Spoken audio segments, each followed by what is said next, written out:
This is Hidden Killers with Tony Brueski. Here now, Tony Brueski.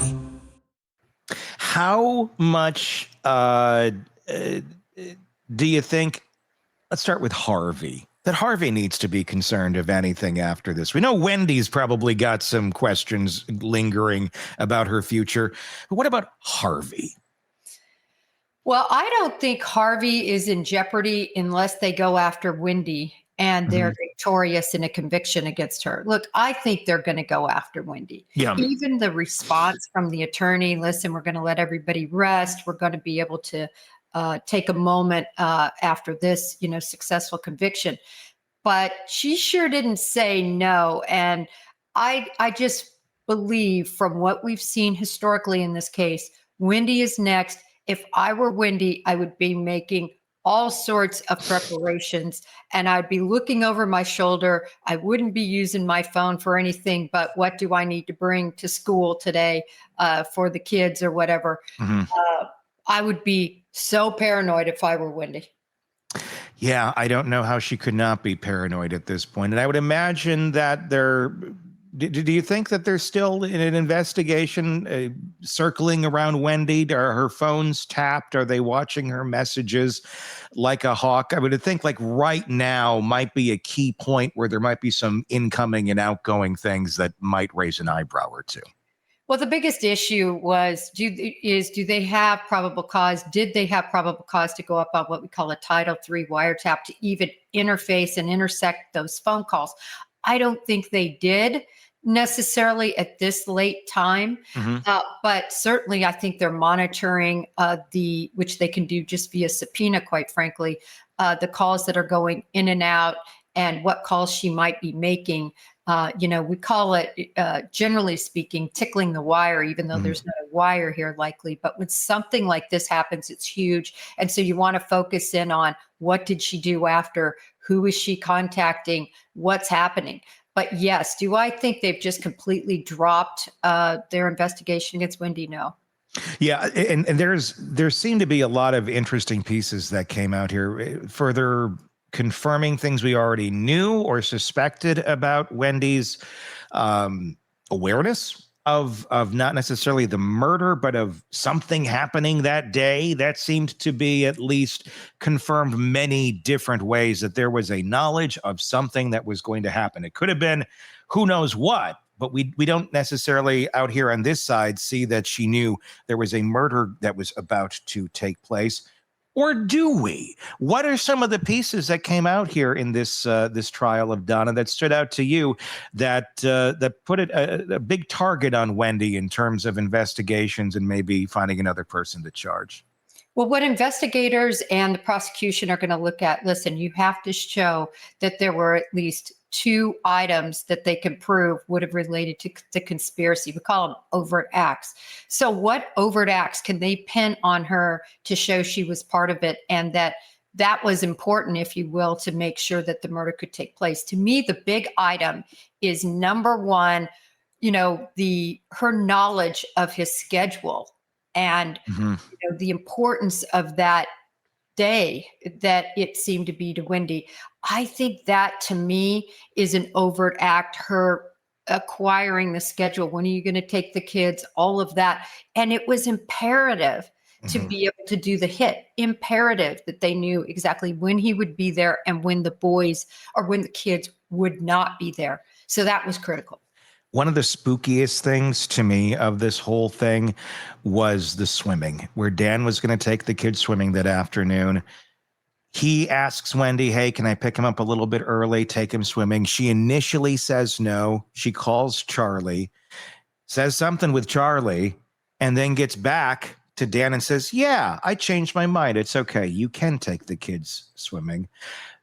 But one would have to assume this change of heart had something to do with knowledge that, well, that swimming's never going to happen anyhow because he's going to be dead by then. That all depends what Charlie said to her.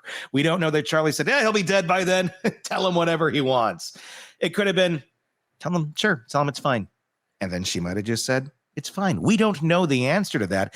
But on the surface, knowing full well what all happened here, that doesn't look good.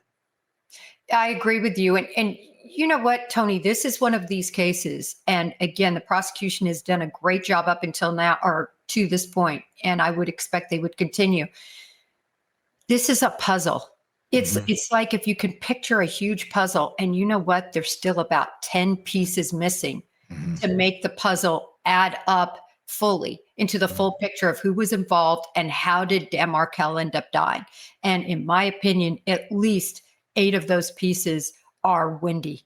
You needed Wendi for those pieces. And so because of that, I think if they show that totality, Tony, like you just talked about, sprinkle in the swimming incident, of course, the drive-by, of course, the getting the liquor, all of that, I think a jury could end up convicting. Yes, it's a weaker case. It's a circumstantial case, but many cases are circumstantial cases. It doesn't mean they're weaker cases. I think they could get a conviction. I really think they're going to charge her. It makes you wonder what we haven't seen yet that is behind the scenes that they've just been holding there, like we don't need this for Donna. We don't need this for Charlie even. This will be helpful when it comes to Wendi. And we're just going to sit on this until then, until these pieces meet and we can finally add them in. The fact that it feels like, did they have any idea what their alibi was going to be in any of this, or did not feel like they were going to have an alibi in any of this, that they were literally reaching out to Wendi was reaching out to her ex after acting very strange and go away. I don't want to be near you. I want space. I want this, but then I need to know where you're at this specific point in time, where you're driving, which happens to coincide to where my ex-husband is going to be murdered. That seems to be a little weird as well. Needing that information, needing to be back that day. Those are other key pieces to this puzzle. I guess my question is, did they have any sort of plan who they were going to try and pin this thing on, or did they think no one was going to ask any questions? Well, I think they thought that it was going to look so random and they were going to just play off this, random execution style shooting in a garage and hope that would have some play. But it's never going to have play because you're going to have investigators thoroughly look at this deal. And remember, it took them a long time, Tony, I believe 2 years for charges because it was a complex case. And I think they got more and more confident that they were going to evade charges as time went on, but they didn't. And I really think it's just a case when you think you can outsmart law enforcement. I think that's part of what happened here. There was, of course, all the things that Wendi had called Dan and STD, angry enough to kill him. All these, there are sort of things that came out in court. And yes, some, you get it. You're in a bad divorce. People say bad things. Not necessarily anything that necessarily means you're going to go murder someone, verbatim. And the angry enough to kill him, that's the same. Oh, I could kill him. That's not a murder threat. Was there anything that Wendi said this round that incriminated her further, or do you think she played her cards pretty safe with a lot of I don't remembers? I mean, she played them safe, but she did not come off as truthful, in my opinion. She came off as evasive.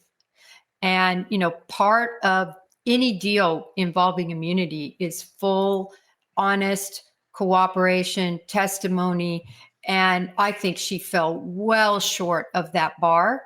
But as you said, fairly safe. I think what looks worse is some of this online information that is coming out. For instance, this information regarding this writing class she was in, and just the horrible way she spoke of her ex-husband, Dan Markel. It's just so cold and so callous. I think that's going to work against her if she's charged. What are some of those things that you're finding online from that writing class? Just how she spoke of him. She kind of says, well, I didn't know really what to say about him. Do I call him my ex, or do I call him deceased? Or what do I call him? And she puts the two words together and it makes up another word. And she says, well, I guess I shouldn't call him that. Ha ha ha. I mean, it is so cold and so callous. Her overall discussion. But for me, what really got me was when she talks about marrying him. And she basically says she settled. She went with a guy that, she didn't love him, but that's okay, because don't all marriages end up without love anyway? So I guess I'll just marry him anyway.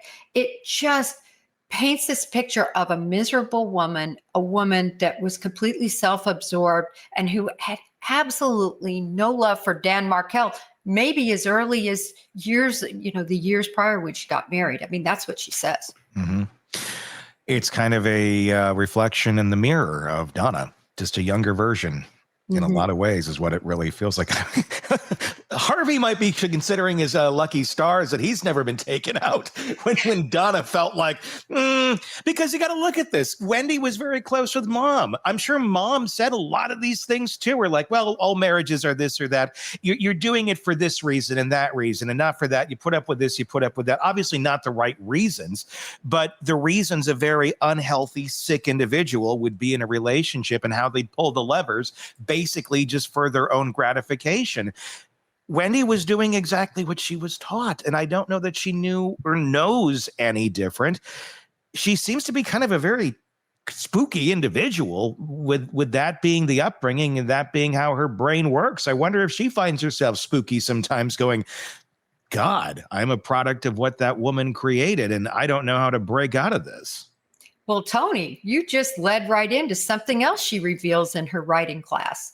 She talks about Mama.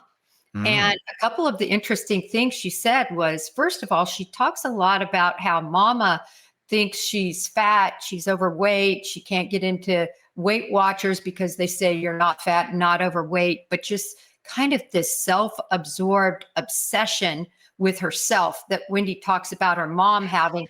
She doesn't say it really in a negative way. And then she goes on to say, and this is kind of prolific, particularly after your comment, she says, basically, I wouldn't be what I was without my mom molding. It's really spooky. You got to listen to that cut. It's really spooky. They are just a gross family, a very self-absorbed, sick family. One of the things that really got me more angry than so much of any other piece of this trial was learning that the Markells, the parents of Danny, had only seen their grandkids 3 times since the murder. So the thought process in the court system was, we're going to keep the kids with the murderous family, and the family of the deceased doesn't have any rights to see their own grandchildren. It took like an act of literally legislation for them to be able to see their grandkids. That to me was really sick. And really, there's plenty of reasons for a responsible parent to restrict grandparent visiting, just like Danny was trying to do, because you have one grandparent trying to turn a parent against their own children. That's a good reason not to have grandma in the picture. Not these two. These two were just trying to share their traditions, share their lives, share their customs, share who they are as a family with their own flesh and blood. But these monster Adelsons over here, we're not going to do that. Can you speak to that at all? Yeah, when you look at it, this happens so often in cases, right? Whenever the surviving spouse, before the court, they are going to have full control of those children. And pretty much there's nothing that can abate that unless they're convicted or charged with something. So for that reason, the power was so much on the side of the Adelson board. And the Markells really didn't have any power without fighting, as you pointed out, tooth and nail, and look at the time that takes and so on. So unfortunately, that's usually how these play out. It's so sickening. I mean, it especially, that to me is a massive sign of guilt right there. If you were having something to do with this, and obviously she's innocent till proven guilty, she's never been charged. The fact that you would deny this, you're the dad of your kids and they're close to their family, to him over there, and you deny that then after your own damn family killed him. if you want to look innocent, I think maybe having some interaction there might have been the better move. But clearly, they don't make good decisions. Well, Tony, let's go back again to this writing paper. Yeah. She actually talks about Dan Markel. And one of the reasons she married him was he'd be a good father. And she talks about the fact he was a good father. But yet she was willing to take the father of her children off the face of the earth in such a horrific way. So do you think she had any sort of empathy for those grandparents? No way. Her world is this big, and right in the middle of it is her face. I don't think she has empathy. I think that's the answer to it. And if she's a clone of Donna, empathy ain't part of the cards. And that's the sad reality. Obviously, never been charged with anything. These all just, speculation and all of that. But yeah, I think at the end of the day, you're dealing with mini Donna. And we see that Donna doesn't seem to know any length to which she won't go for what she wants to get done. I would hope maybe Wendy can find some semblance of empathy to remain some part of her children's lives, because I'm going to guess there's going to be a bit of a break in there, or permanent separation going forward. Fascinating conversation, as always, about the Adelsons. Jennifer Coffindaffer, retired FBI special agent, thank you for your insight. Want more on this case and others? Then press subscribe now and don't miss a moment of true crime coverage from Tony Brueski and the Hidden Killers podcast.